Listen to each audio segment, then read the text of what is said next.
sejam todos muito bem-vindos para mais um Agora a Terça é Livre.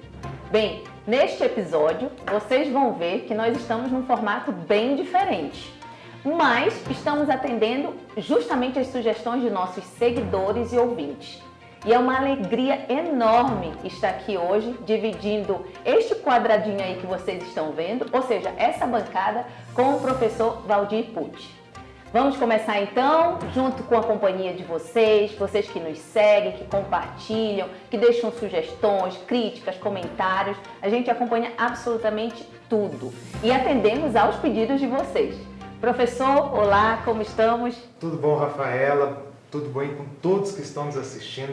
O Agora a Terça é Livre, sempre atento à grande audiência que nós estamos, fez essa mudança justamente na sua estrutura. E, Rafaela, não é só essa mudança de estarmos lado a lado na bancada, mas teremos até uma pequena mudança na estrutura do próprio programa, que já vocês vão entender essa mudança e vão entender a forma como nós vamos tornar o nosso Agora a Terça é Livre muito mais dinâmico. Para quê? Para que vocês possam ter a melhor informação, para que vocês possam ter o melhor conteúdo e principalmente, como sempre colocamos aqui, para que vocês possam ter a verdade dos fatos para formar a sua opinião. Nós não vamos dar opiniões a vocês ou vamos instruí-los a pensar de uma certa maneira. O Agora a Terça é Livre mudou o seu formato, mudou a sua estrutura, mas continua com o mesmo princípio e com os mesmos valores. A opinião é sua, só que embasada em informações, embasada em fatos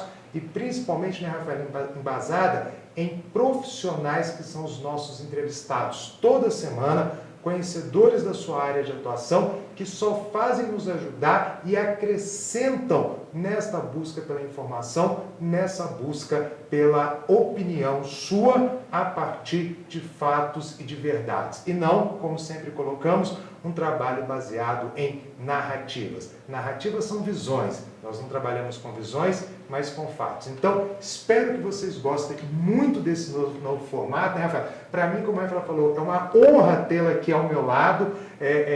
Deixei de ficar sozinho deste lado da bancada. Agora, a gente está, de fato, dividindo uma mesa bancada. Então, acredito que isso vai dar, inclusive, mais dinamismo ao programa. Então, sejam todos muito bem-vindos hoje, nessa terça-feira, às 20 horas. E, já apresentando aos senhores o nosso novo formato, não vou dar opinião hoje, não teremos a nossa parte de notícias que a Rafaela colocava, e nós já vamos partir para aquele momento do nosso programa. Todos são importantes, mas um sempre se destacou, que foi o momento, ou que é o momento das entrevistas. E também inaugurando este novo formato, nós vamos ter uma novidade. Não estamos hoje mais com apenas um entrevistado, mas hoje nós temos a honra de receber dois grandes profissionais na sua área ou nas suas áreas de atuação. Então, eu já queria convidar para a conversa e apresentar a todos vocês a doutora Eliane Bastos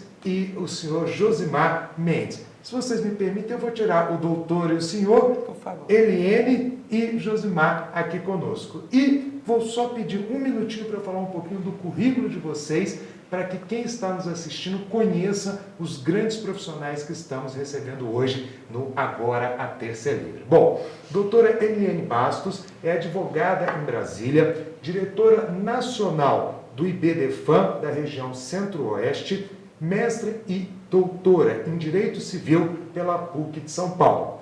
Josimar Mendes é psicólogo, PhD em Psicologia pela Universidade de Sussex, no Reino Unido, pós-doutor no projeto Engajadamente, da Universidade de Oxford, mestre em Psicologia Clínica e Cultural pela UNB, além de perito e assistente técnico em casos de disputa de guarda após a separação conjugal. Novamente, muito bem-vindos ao Agora a Terça é Livre. Doutora Eliane, sua fala inicial a quem está nos assistindo. É uma alegria para mim estar nesse espaço que é de conhecimento, sobretudo, um espaço democrático de levar conhecimento às pessoas que nos assistem. Quero aqui lembrar ontem a fala do professor doutor Coronel West, que falou que diz que defende que o conhecimento é revolucionário, através do conhecimento a gente pode ter então essa liberdade de escolha.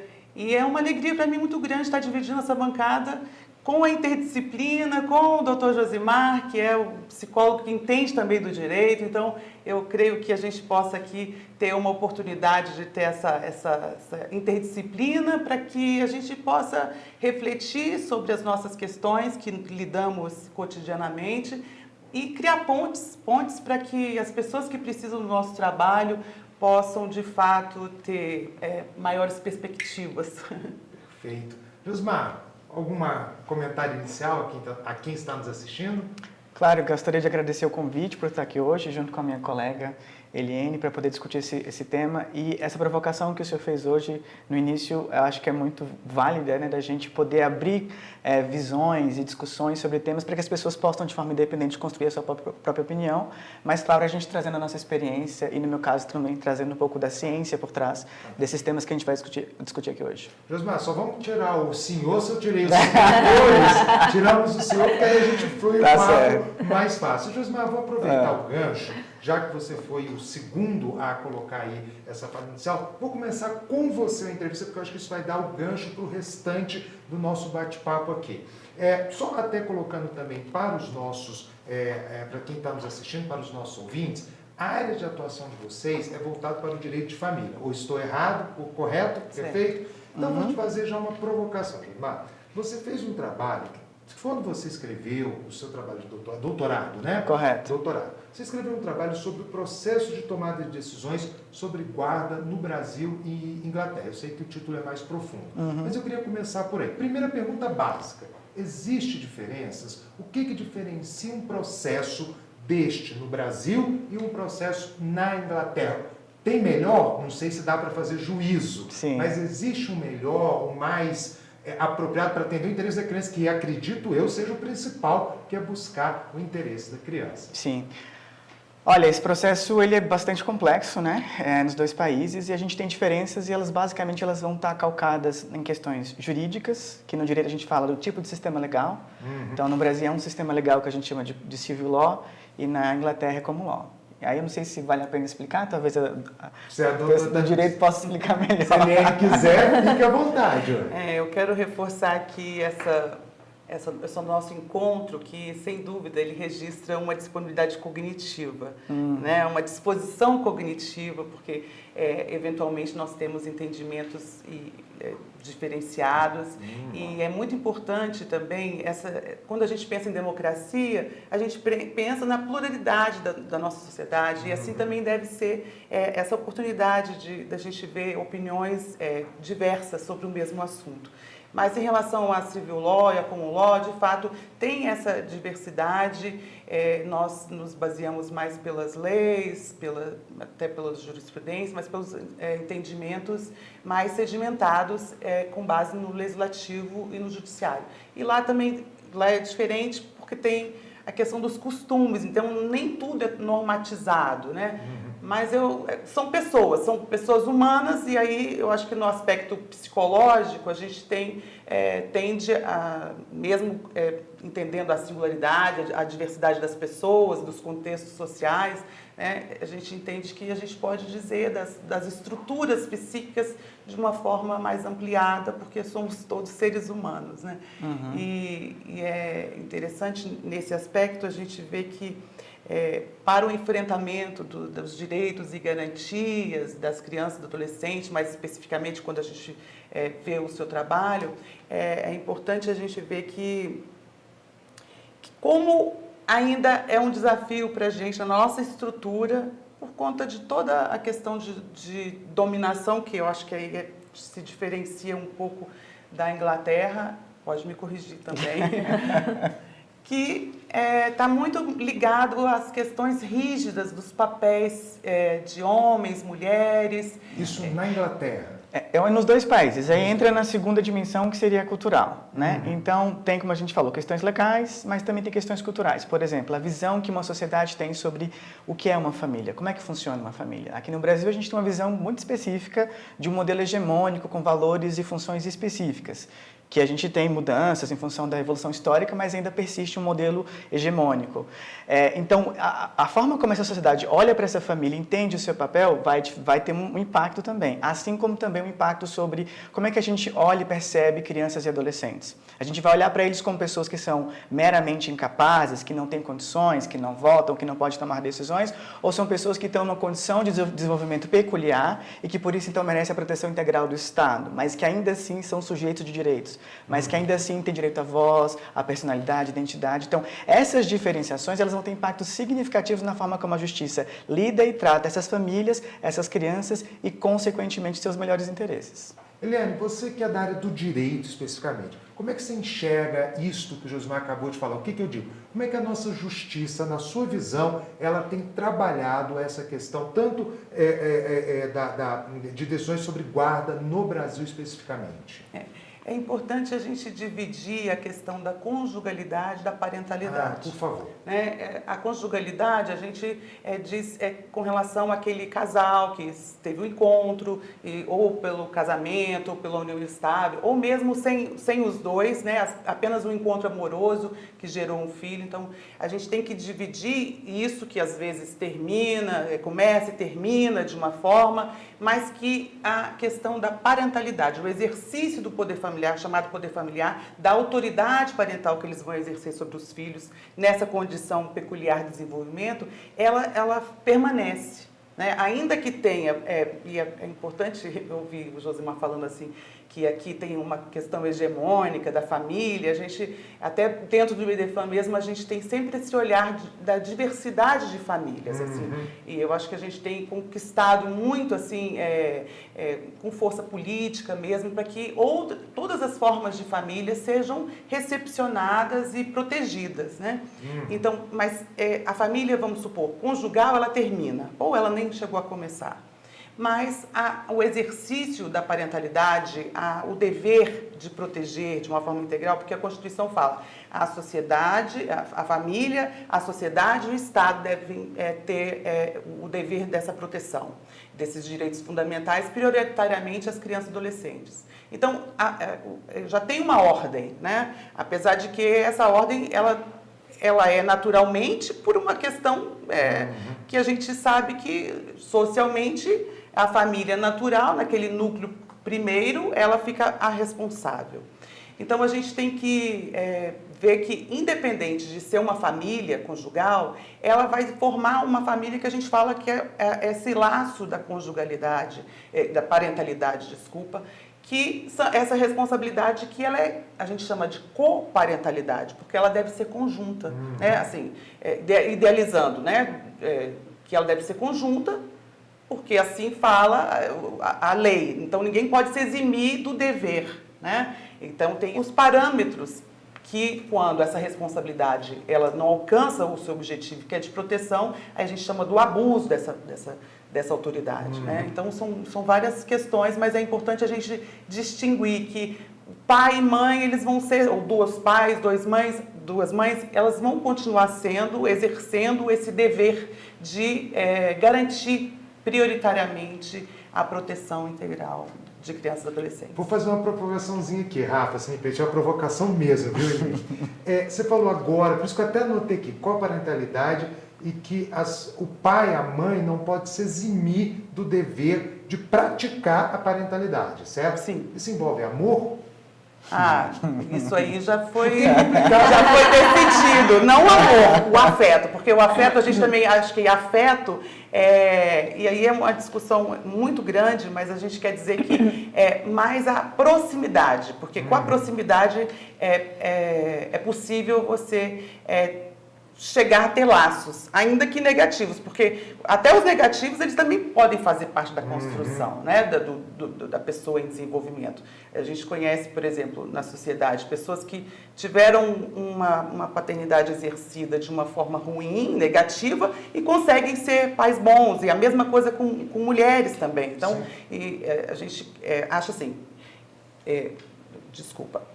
a lei assim fala, e é como um regulador social que e portanto a gente deve se valer delas, para que a gente não tenha parâmetros. Eu fiz a pergunta para provocar mesmo, porque eu já ouvi muitas situações onde ou o pai ou a mãe colocavam assim, eu não quero nem que meu filho tenha convívio, e a outra pessoa não falava, também não quero, eu pago, eu faço o que eu tenho que pagar de pensão, o valor que for, mas não quero ter o convívio, não me interessa o convívio. Eu fiz essa provocação por isso. Eu posso obrigar essa pessoa a conviver com esse... Eu acho que a questão pecuniária ela é muito forte, até para tentar fazer com que haja um caráter pedagógico para a pessoa não pensar exatamente assim. Mas eu acho que eu compreendo a questão do entendimento do Josimar, e até você me corrige se eu estiver errado. Eu já ia provocar porque eu acho assim, o cidadão, ele é cidadão independente de ter aquele pai e aquela mãe. Sim. Então ele deve ser protegido pelo Estado, né? E aqui a gente atribui muito essa responsabilidade a pai e mãe, mas é porque a gente não tem uma tradição ainda no sentido de que, independente dele estar numa família, primeiramente ele é um cidadão e portanto, deve ter essa...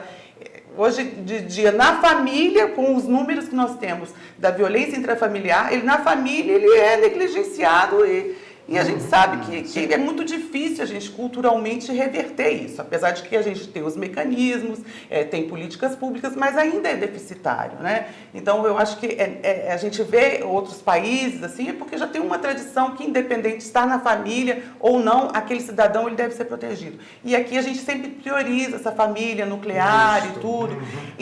Mas eu acho que ele está falando mais de uma questão específica, e eu acho que captei na primeira pergunta, que é essa questão do que as pessoas chamam de abandono afetivo, e se haveria uma obrigação judicial e não cumprindo essa obrigação, esse dever, haveria a obrigação de pagar a indenização. Eu acho que esse tema é muito complexo, daria um outro encontro só para discutir isso, mas assim, eu acho que é importante a gente começar por etapas. A primeira delas é que a gente precisa discutir o que eu chamo de mito do direito. As pessoas que trabalham com direito, elas de modo geral, elas acham que o direito é pervasivo, ele está em todo lugar, a todo momento.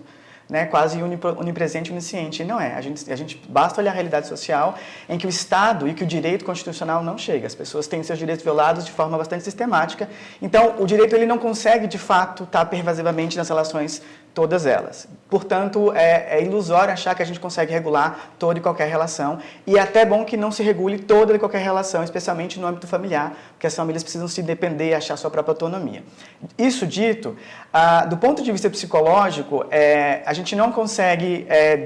como a gente tem algumas decisões, inclusive de tribunais superiores, atrelando a questão dos cuidados necessários para a educação daquela criança, para o seu desenvolvimento, com afeto / amor. Inclusive, uma diferenciação muito difusa que se faz em relação a isso. E aí, alguns defendem a tese de que não, eu posso prestar cuidados, eu posso cuidar de uma criança, ajudar no seu desenvolvimento, sem que eu tenha que empregar afeto ou amor nisso. Do ponto de vista psicológico, isso não existe, né? Não existe essa coisa de eu cuidar de alguém, especialmente de uma criança, sem que eu tenha esse afeto, sem que eu tenha este amor. Inclusive, a gente tem experimentos muito interessantes da psicologia, que é o seguinte, estudou-se a forma do rosto das crianças recém-nascidas, e elas têm um formato muito específico, né? Que é aquela cara desproporcional, um rosto desproporcional, um olho muito grande, e aí a gente fez estudos para avaliar como é que funciona o cérebro diante desses estímulos que são essa característica específica. E aí descobriu-se uma característica que a gente chama de baby cuteness, ou fofura do bebê, que no nosso cérebro estimula áreas responsáveis por cuidado e preocupação. Então, do ponto de vista até biológico, as crianças da nossa espécie, elas foram se desenvolvendo de forma adaptativa para instigar esse cuidado, porque ele não é natural. Entende? Ele precisa dessa vinculação. Então, vocês construíram uma base teórica e jurídica dizendo que eu consigo cuidar de alguém mesmo sem ter amor e sem ter afeto? Isso não existe do ponto de vista da psicologia. Esse é um ponto. O segundo ponto ainda que existisse, como é que a gente pode obrigar alguém a amar alguém? Porque basicamente é isso. E aí você obrigar alguém se alguém não está disposto a estar no convívio daquela criança, é até melhor que não faça. O que não quer dizer que ele não deva ser responsabilizado do ponto de vista em que ele pode ser responsabilizado. Que aqui no direito a gente fala dos alimentos, ou da pensão alimentista, como é o senso comum. Agora, eu acho muito temerário e precário que a gente entre nessa discussão de que, não, tem que ter uma indenização para quem abandona afetivamente. Do ponto de vista psicológico, isso também é muito complicado. Para você estabelecer uma causalidade do ponto de vista jurídico e até psicológico, especialmente que é a minha área, de você estabelecer que esse determinado fato, o pretenso abandono, gerou essa pretensa consequência psicológica, eu desconheço qualquer metodologia que consiga estabelecer essa relação de forma clara e inquestionável. Eu sei que a gente está falando de divórcio, mas só uma observação, só para um minuto. Ontem eu estava lendo um trabalho, começando a ler sobre em abandono, né, mas de filhos que abandonam o pai na fase idosa do pai. E falando sobre a possibilidade de deserção pelo pai do filho que teve. Eu sei que não é do nosso assunto, mas é só porque me vem na lembrança agora. Mas tem um julgamento paradigmático da ministra Nancy Andrighi, no STJ, que diz que amar é facultativo, cuidar é dever. E isso quer dizer o quê? Então a pessoa vai indenizar porque abandonou, porque ela estabeleceu uma relação. E se essa relação, nesse abandono, teve prejuízo, porque para qualquer indenização tem que ter parâmetros também para verificar se houve prejuízo, né? Então teve prejuízo, então seria cabível a indenização. Isso eu acho que é para desestimular, porque o adulto, ele pode fazer opções. Sim. A criança e adolescente, ele fica numa situação de ter que receber aquele cuidado para se desenvolver. Porque, obviamente, ele não tem os instrumentos que o adulto tem, nem psicologicamente, nem materialmente, não existe isso. Então, é interessante a gente pensar que isso também é porque as pessoas têm a opção de não serem pais, não serem mães. A questão também do abandono, que a gente fala, do abandono, da falta do registro paterno, é uma realidade brasileira. Então, assim, por que as pessoas não podem cuidar dos seus materiais genéticos, não ter responsabilidade sobre eles? Porque elas têm opção de não terem filhos. Perfeito. Então, assim, a sociedade, eu acho que a gente é muito condescendente com isso. A gente não tem uma forma de tratar isso de maneira mais séria e eficaz para que as pessoas repensem essa posição. Mas o homem do que a mulher. Claro. Porque a gente sempre vê que a mulher é a mais penalizada nesse tipo de situação. E é um resquício da nossa sociedade patriarcal. Por quê? Porque os estereótipos, né, eles aprisionam, eles são marcadores sociais. Claro que os estereótipos de definir os papéis que cada um são rígidos e isso atrapalha as pessoas terem relações mais democráticas, menos hierarquizadas, e acaba que acontece essa hierarquia de dominação masculina. Então, a gente tem esse modelo do patriarcado que ainda ele está na nossa sociedade hoje. E é contra isso que a gente também tem que se alertar e lutar contra. Por quê? Porque atribuir à mulher o cuidado, a emoção, o desleixo de ter engravidado sem ter condições. Porque e o homem, a racionalidade, essa altivez. Então, isso tudo são estereótipos que aprisionam e deixa de a gente deixa de cobrar que as pessoas tenham as suas responsabilidades, inclusive de não serem pais, de não serem mães. Mas essa sua discussão ela é fundamental porque ela traz à luz para o que a gente deveria de fato se dedicar e pensar enquanto sociedade para promover transformações. Porque o resto é distração. Você mencionou a ministra Nancy, eu não queria falar o nome dela, mas eu estava falando dela mesmo. Eu acho que o voto dela é equivocado do ponto de vista psicológico. Essa ideia de que cuidado e afeto são separados, isso não existe do ponto de vista psicológico. Você que está em casa pensa, já teve um filho pequeno? Como é que cuidar de uma criança que acorda de 3 em 3 horas chorando, que você não sabe qual que é o motivo que ela está chorando, você não sabe se ela está com dor, se ela está com fome, a sua rotina de sono muda, o seu papel na sua família muda. Como é que a gente consegue, no dia a dia, manter esses cuidados intensos se não tem amor, se não tem afeto? Não é possível cuidar sem ter afeto. Então, eu reforço o que eu disse. Mas se não ter afeto, porque isso que a gente está falando é de indenização pelo abandono, ou seja, quando teve uma relação e ela deixou de existir. Mas abandono em função de uma falta de cuidado. Mas não há como cuidar sem afeto. Ela deixou de existir, essa relação. Ela já existia. Não quer mais. Ela deixa de... o que é muito usual na nossa sociedade. A pessoa se separa e separa também dos filhos. Sim. Né? Geralmente, a figura masculina.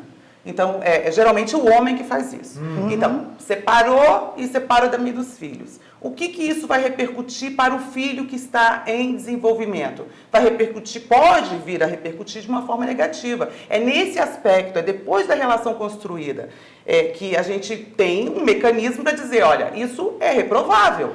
Mas você reprovado. continua tendo na lei a sua responsabilidade. Ela não foi mitigada, ela não foi flexibilizada porque você decidiu fazer isso. Mas ela não é Você reparada. abandonou a criança. Exatamente. Você continua sendo o pai ou mãe, que é dos dois lados. Rafa. Josmar e eu tenho, eu adoro ver debates assim, de ideias. Não me façam debates de achismo, porque eu já saio fora. Mas de ideias eu fico assim, completamente fascinada, não vou mentir, né? Justamente pegando o gancho, né, de como o Josmar vê do ponto de vista psicológico, de como ele vê do ponto de vista jurídico, eu vou entrar num tema da interculturalidade. Então, veja bem, me parece, pelo contato que eu já tive também com o povo britânico, que existe uma estrutura, não só familiar, né, mas uma estrutura já de nascença, de criação, onde existem políticas públicas, onde existe...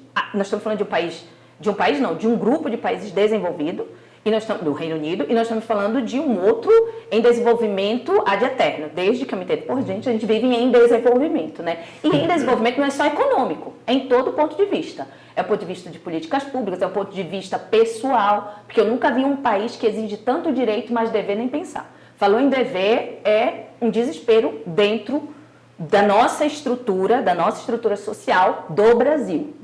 Então, voltando para a Inglaterra, onde as pessoas têm seus direitos resguardados, mas também são sujeitos de deveres.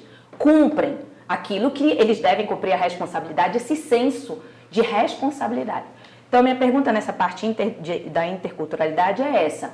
Será, né, será que, justamente pelo tipo de criação, pelo tipo do direito, né, do common law, ou seja, já são costumes que se aprendem desde sempre, será que quando há uma ruptura, né, da entidade familiar, do núcleo familiar, é mais fácil ou é mais plausível que não haja qualquer tipo de alienação neste grupo, tratando direto da Grã-Bretanha?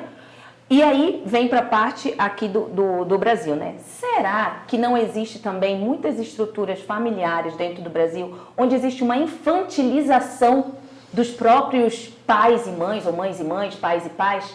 Ou seja, será que a infantilização no sentido de que eles não conseguem identificar que eles, mesmo tendo se separado ou se divorciado, deixado esse laço, né, afetivo entre eles têm a obrigação, e aqui eu não estou falando de legalizar o amor, de instrumentalizar o amor, de precificar o amor, não é isso. Mas será que eles não entendem que o dever deles, enquanto pai, enquanto mãe, isso sim, o dever deles não deveria ser responsabilizado?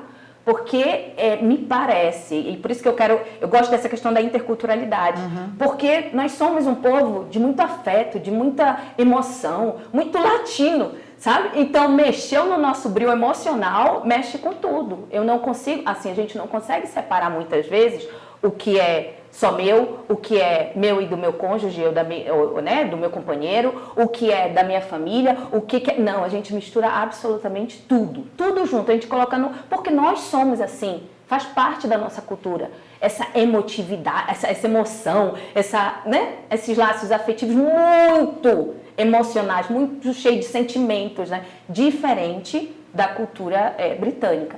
Então, a minha pergunta é essa. Se tem esse senso de responsabilidade, de dever, ok, acabou isso daqui, o que para muitos de nós passa a ser assim, mas que coisa mais, como é que a gente usa uma palavra, né, é uma pessoa muito fria, será que é um povo muito frio? Ou será que talvez não seja também um olhar nessa parte, né, dessa cultura deles que nos falte um pouco aqui? Não sei se ficou claro.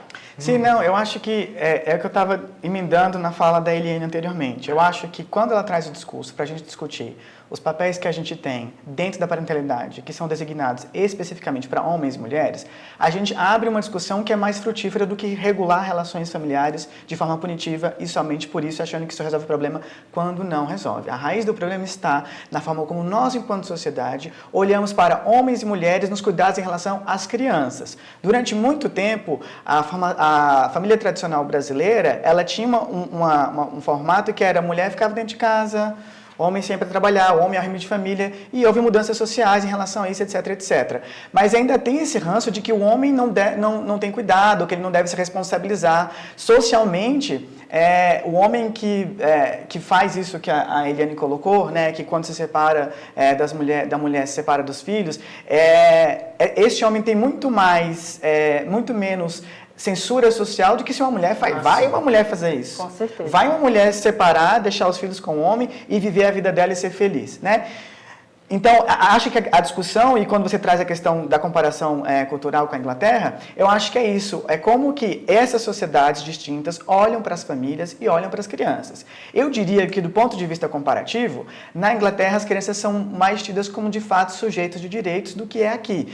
Aqui do ponto de vista da legislação, é uma das mais avançadas do mundo. Mas, em termos de vista cultural, e que não deixa de impactar nas políticas públicas também, e na forma como a sociedade olha para essas questões, a gente ainda tem que evoluir muito. No papel está muito bem, mas a gente precisa debater esses papéis, discutir, desnaturalizar. A gente precisa desnaturalizar o abandono tido afetivo.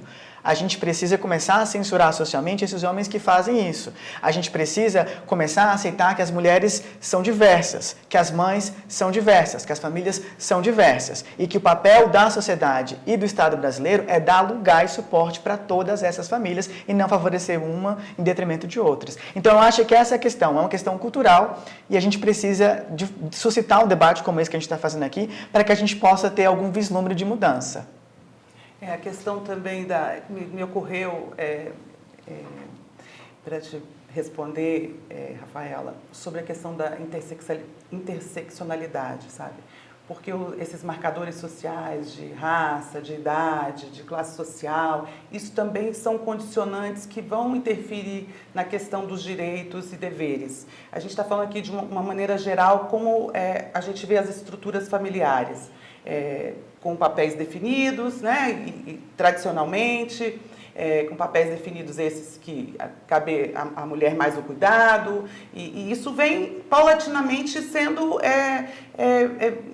modificado. Tem homens que querem exercer. Eu, por exemplo, eu tive pessoalmente um pai que tinha esse cuidado. Né? Então, a gente sabe que existem as exceções, existem pais que estão muito aptos a atender as necessidades desenvolvimentais de crianças e adolescentes, mas me ocorre também essa questão de que, para que essas pessoas também, você falou em direitos, será que elas sabem, elas querem mais direitos, que nós vemos mais os direitos e os deveres? Mas muitas vezes essas pessoas não tiveram os seus direitos também supridos, sabe?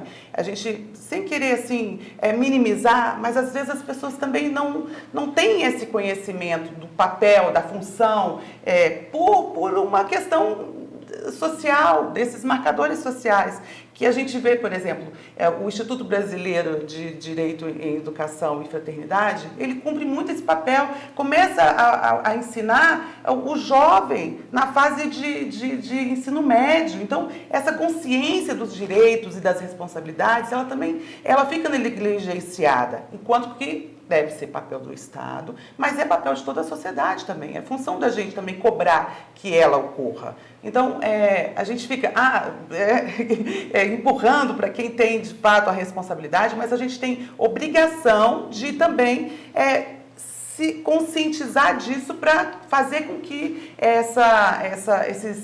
esses direitos eles sejam, de alguma forma, promovidos, né? A nossa Constituição Federal, ela tem lá tudo elencado de uma maneira, como o Josimar bem lembrou, ela é referência para o mundo, mas ele também é de uma maneira prospectiva que a gente também vai colocar aqueles direitos individuais e sociais para que a sociedade tenha resguardado e, de fato, efetivamente garantido. E tem uma questão também que eu acho que é pensar, ainda nesse discurso da sociedade, da visão, será que crianças e adolescentes são prioridades realmente? Por mais que esteja na Constituição, por mais que a gente tenha um ECA Mas você diz e outras... prioridade de quem?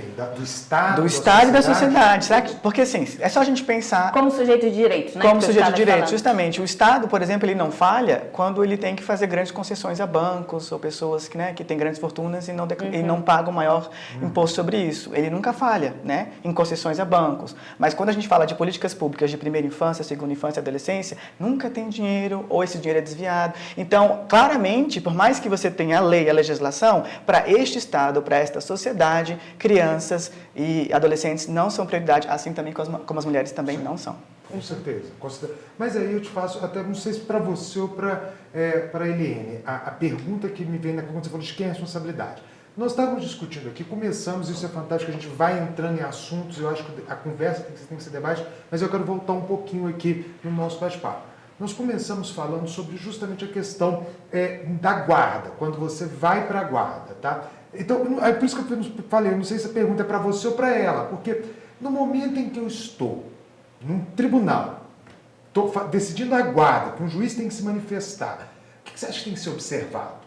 Bom, a gente, primeiro, Valdir, essa questão da guarda, ela tem... Deixa eu só complementar, Eliane, só uma coisa, porque ele falou de responsabilidade, né? Da sociedade, do Estado e dos pais. É isso que eu queria, que tem que ser olhado ali naquele momento. Eu falei só por conta da palavra guarda, porque guarda, ela está muito ligado a gente, a um sentido de objetificar o que a gente vai guardar.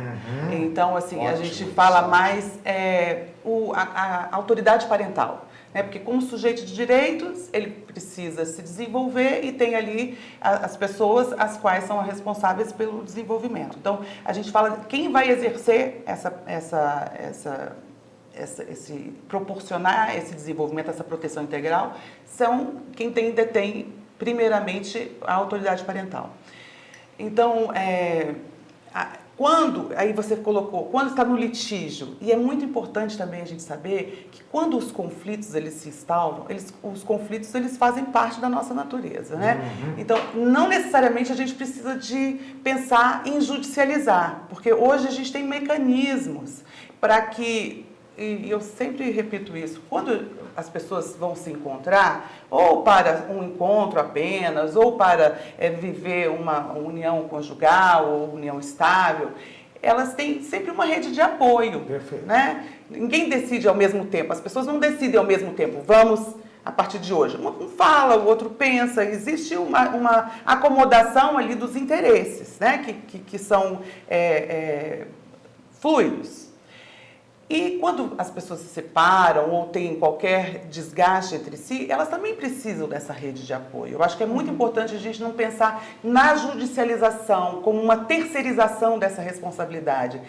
Sabe-se da responsabilidade, ou pelo menos deveria saber, porque agora mesmo a gente relembrou que nem sempre as pessoas sabem, né? Justamente. E aí tem um projeto, até do CNJ, que é a Oficina de Paz, que tem lá suas deficiências, mas a gente vê que, ainda que de uma forma ínfima, ela ali oferece, olha, tem isso aqui, as pessoas já estão vendo que no seu caso existem outros, que fala que as pessoas vão ter que ter uma coparentalidade, porque às vezes as pessoas nunca escutaram isso, não tiveram a oportunidade de escutar. No ensino médio, por exemplo, com o projeto do IEDF, não tiveram oportunidade. Então, de uma maneira muito simplória, ela vai ter um contato e falar assim, nossa, as pessoas estão ligadas, estão vendo que de alguma forma a minha situação, outras também tem, para que a gente possa exercer essa responsabilidade conjunta. Então, a gente tem que pensar também na rede de apoio. A gente tem hoje profissionais especializados em mediação, em negociação, quando a mediação não se encaixa. Tem um tempo já que a gente tem isso. Acontece que o Código de Processo Civil de 2015, ele imprimiu uma ordem que, quando coloca na lei, as pessoas também elas têm uma necessidade, até os profissionais, de dar alguma resposta em relação a isso. Então, a mediação, ela sempre existiu, pelo menos há 20 anos eu estudo mediação, tenho curso de mediação, mas eu não sou mediadora, é justamente para a gente poder oferecer mecanismos que não necessariamente dependa do terceiro juiz, do terceiro do Ministério Público, para ver aonde que aquela singularidade da família pode encontrar o seu caminho para seguir essa coparentalidade. Então, é muito importante a gente sempre pensar nessas outras formas e imprimir uma ética profissional também para que a gente se cuide para poder oferecer o nosso cuidado para quem precisa, claro. Porque às vezes os profissionais eles confundem, outro dia eu vi uma pessoa lembrando que num curso ela falou assim que quando ela vai dar uma decisão, se ela está resolvendo o problema dela ou se ela está resolvendo o problema das partes, porque nós não somos pessoas neutras, a gente traz com a gente as nossas cargas afetivas e de vivências. Então, a gente também tem que separar, e todos os profissionais devem assim agir, principalmente quando envolve criança e adolescente, porque eles estão assujeitados mais do que um adulto, porque o adulto ele vai conversar com um amigo, ele vai para a mesa de bar, ele vai conversar com o pai, com a mãe, vai trocar uma ideia com uma pessoa que é uma referência. E a criança ela fica naquela situação um pouco mais aprisionada do que a receber aquilo que for proporcionado a ela. Nesse aspecto, eu acho importante também a gente falar da teoria do desenvolvimento, porque a gente sabe que a criança ela tem um papel social, ela também tem um contexto social, um contexto educacional, ela também recebe influência não só da família, mas ela ainda assim, a escola quem vai escolher não é ela. Sim. As pessoas com as quais ela vai se relacionar, muito provavelmente não é ela que decide. Então, tem esse fator de ficar assujeitado à vontade do adulto, né? Uhum. Então, quando se instaura o litígio, ou então, vamos supor, o conflito, não o litígio, é importante a gente ter os profissionais envolvidos, por exemplo, o mediador, o terapeuta que vai ajudar na questão psicológica, terem os parâmetros que muito bem são delineados pelo Dr. Josimar, que são os parâmetros de riscos, né, de proteção e violação. Então, a gente tem que ter isso em mente. Se a gente não tem, é uma obrigação a gente falar, olha, eu não tenho essa capacitação, porque é exatamente essa conduta ética que a gente tem que ter. Não é a gente resolver os nossos problemas, é a gente ter o conhecimento aprofundado para que as nossas percepções, elas não nos influenciem.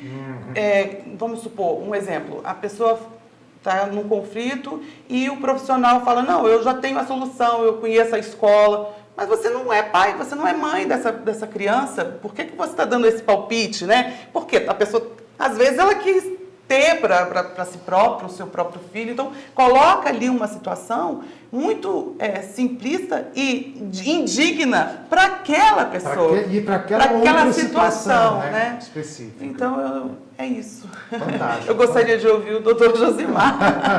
Bom, acho que a sua pergunta, ela para mim, ela não vai por outro caminho, senão a gente pensar que o guião desse processo de tomada de decisão deveria ser o princípio dos melhores interesses da criança e do adolescente, que é inclusive que está regulamentado. Isso que eu falar, isso inclusive está na lei. Isso, justamente. Né?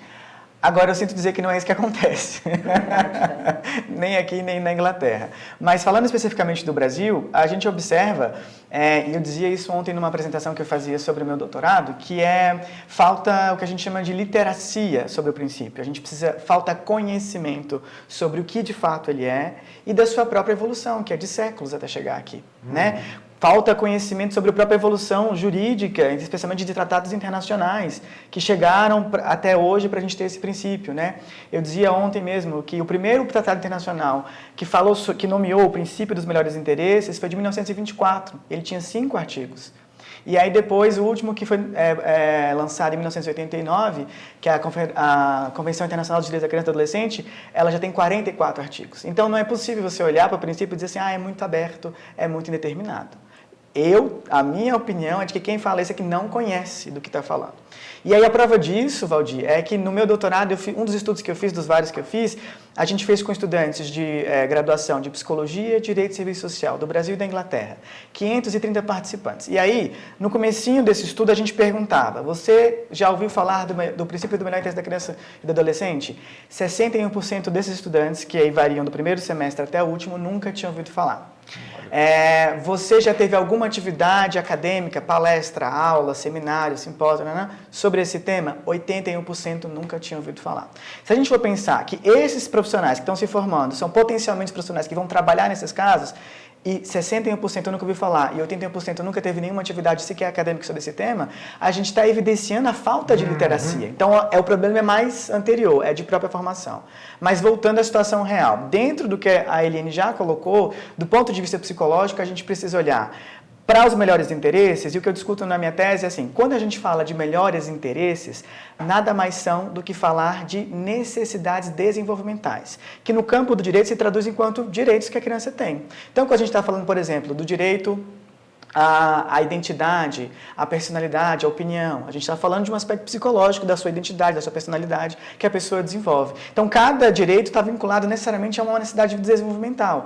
Então, o ideal seria que, como esse processo deveria se focar nisso, a gente, em cada caso, avaliasse quais são essas necessidades que estão em jogo e, como ela bem já antecipou, avaliar quais são os fatores de risco e proteção para aquela criança, de acordo com aquela família, em relação a essas necessidades que são importantes.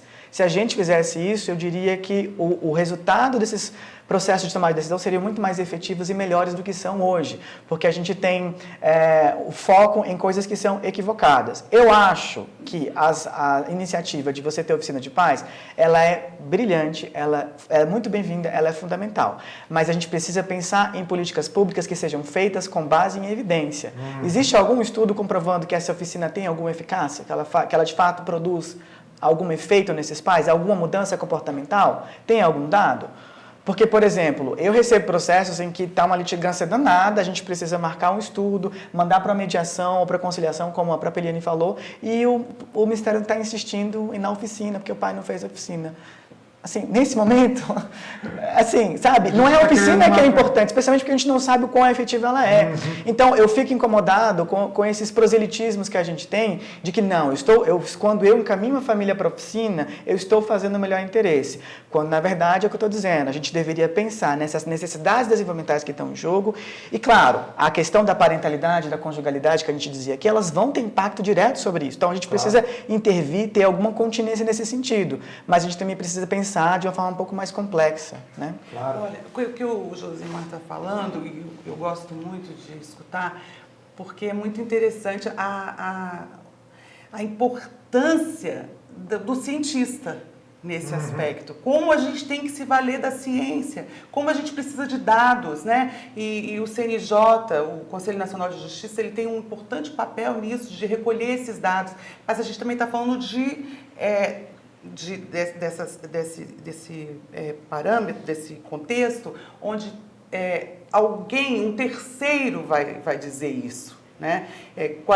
Vai avaliar quais são os interesses. Mas o ideal é que as pessoas achem os seus próprios caminhos, né? E para isso tem um trabalho que eu gostei muito da psicóloga Elza Matos, que ela fala do coordenador parental, do plano parental, que é também de uma forma preventiva. É pai e mãe nomear uma pessoa para identificar ali, que também seria, no caso, um terceiro, mas por eles nomeado, para que faça essa interlocução. Então, eu acho que ainda assim é possível da gente ter mecanismos para evitar que outras pessoas tenham que intervir. Claro que se precisar, o ideal é que sejam profissionais como o doutor Josimar, né? Mas a gente sabe que os dados estatísticos, eles são muito importantes. O CNJ fez uma pesquisa e essa pesquisa ela foi muito importante, foi lançada até o ano passado, e essa pesquisa, mas ela ainda é muito incipiente, porque não tem ali especificamente quais são os processos que tem guarda, quais que chegam a ter tipo de direcionamento que é da guarda compartilhada, da guarda lateral, o que a gente não consegue identificar. O que é muito importante dessa parte científica para a gente poder ver se os caminhos melhores a serem tomados, né? Se me permite uma parte? Vou pedir para você só ser muito breve, nós estamos chegando no nosso tá. Por favor. Não, eu só queria dizer que realmente a gente precisa da ciência para andar lado a lado, especialmente se a gente quer de fato garantir os melhores interesses, mas a gente precisa ter uma crítica sobre isso, né? Pesquisa de satisfação, ela não serve para falar sobre a eficácia de uma ferramenta, se você gostou, se você não gostou, se foi bom, se foi ruim. A gente tem uma metodologia específica para testar a eficácia dessas ferramentas. Então, não basta a disposição do CNJ ou qualquer outro organismo para fazer essas pesquisas. Tem que saber qual que é o instrumento de pesquisa certo para fazer essas pesquisas para que a gente possa, de fato, ampliar essas políticas. Gente, eu e a Rafaela, a gente tem uma demanda muito grande aqui, que é o seguinte, com a produção. Eles não aumentam o nosso horário de programa, então eu peço desculpas a vocês, mas um dia nós vamos ter o nosso pleito, né, Rafaela? Atendido pela produção desse programa, que sempre quer nos limitar o tempo, porque se deixar a entrevista vai longe. Gente, primeiro eu queria agradecer a vocês, Eliane, você, Josimar, você, estarem aqui hoje para nós nessa terça, nesse Agora Terça Livre. Para nós foi, assim, um bate-papo muito rico e eu quero continuar este bate-papo em outras oportunidades, neste programa, em outros locais. Eu acho que vai valer muito a pena, uma discussão muito rica. Queria deixar aí com vocês um minutinho para que vocês se despeçam. Se quiserem colocar algum contato de vocês, fiquem à vontade. Onde que pode conhecer o trabalho de vocês? Com vocês, quem quiser começar, fiquem à vontade. Eu acho que deveria começar com você, que é mais tecnológico, mais jovem que eu. Bom, vocês conseguem me encontrar no Instagram, @psi.josimar, e lá vocês conseguem encontrar... PSI. PSI, isso, .josimar, e aí vocês conseguem encontrar meus contatos, minhas publicações, tudo lá está disponível. Meu Instagram é @Eliane Ferreira Bastos e eu quero muito agradecer essa oportunidade de debater com o Dr. Josimar, esse cientista, esse exímio cientista, e com os colegas, Dr. Valdir, doutora Rafaela. Foi um prazer. Agradeço muito, eu e Rafaela, em nome do Agora Terça Livre, a presença de vocês. Foi uma honra para nós tê-los aqui e, como eu já disse, espero encontrá-los novamente, não aqui em outros locais, mas principalmente aqui no Agora a Terça Livre. Bom, gente, e aí a gente vai a outra novidade no nosso programa. Espero que vocês tenham gostado dessa mudança de ordem. Começamos com as entrevistas, deu um dinamismo maior e agora nós estreamos um novo quadro no Agora a Terça Livre, que é o quadro A Notícia em 90 Segundos.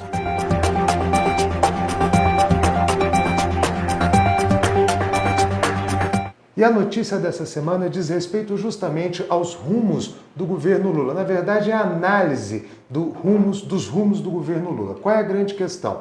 O governo Lula sofreu algumas derrotas na Câmara essa semana e também, de forma geral, no Congresso Nacional, e muitos analistas já têm dito que o governo Lula está fadado ao fracasso ou que não haverá sucesso. Na verdade, nós temos que lembrar o seguinte: o presidente Lula tem uma grande experiência na política. Não dá para a gente dizer que ele será um fracasso, que ele será um sucesso, mas podemos dizer que ele sabe fazer política.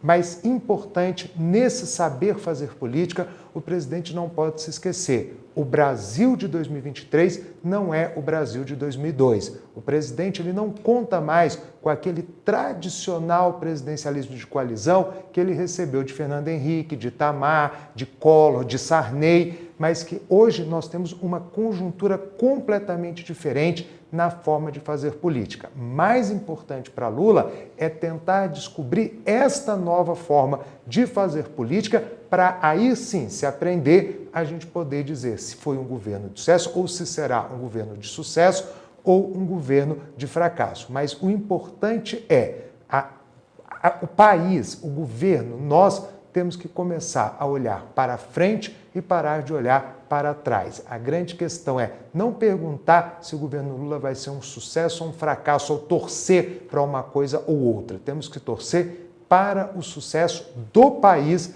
acima de tudo. E o presidente tem que entender, o seu governo como um todo, entender que para esse sucesso ser alcançado precisa do Congresso, e o Congresso não é o Congresso de 2002, de 20 anos atrás. Fica a reflexão aí para todos vocês nesse A Notícia em 90 Segundos. Muito obrigado e vou passar agora à minha colega Rafaela. Rafaela, e aí, o que você me diz? Realmente vocês veem que Brasília continua pegando fogo. Às vezes ela está queimada, mais queimada, às vezes menos queimada, mas e assim seguimos aqui. Então eu só tenho a agradecer por mais um episódio do Agora a Terça é Livre. Vocês têm assim conteúdo realmente para se formar, não só informar, e também compartilhar com os amigos, com os colegas, conhecidos, com quem é da área. Vejo que hoje nós tivemos 2 entrevistados aqui que realmente assim trouxeram perspectivas distintas, mas muito enriquecedoras. E, de fato, o amor não pode ser vendido. A gente não vende amor, a gente não vende fraternidade, a gente não vende o nosso coração. Então eu termino com uma frase de um sociólogo muito querido, saudoso, que é Bauman, um sociólogo polonês, que trata sobre os tempos líquidos, a era da liquidez em que vivemos. E num dos livros dele sobre modernidade líquida, ele disse o seguinte: o amor próprio é construído a partir do amor que nos é oferecido pelos outros. Boa noite!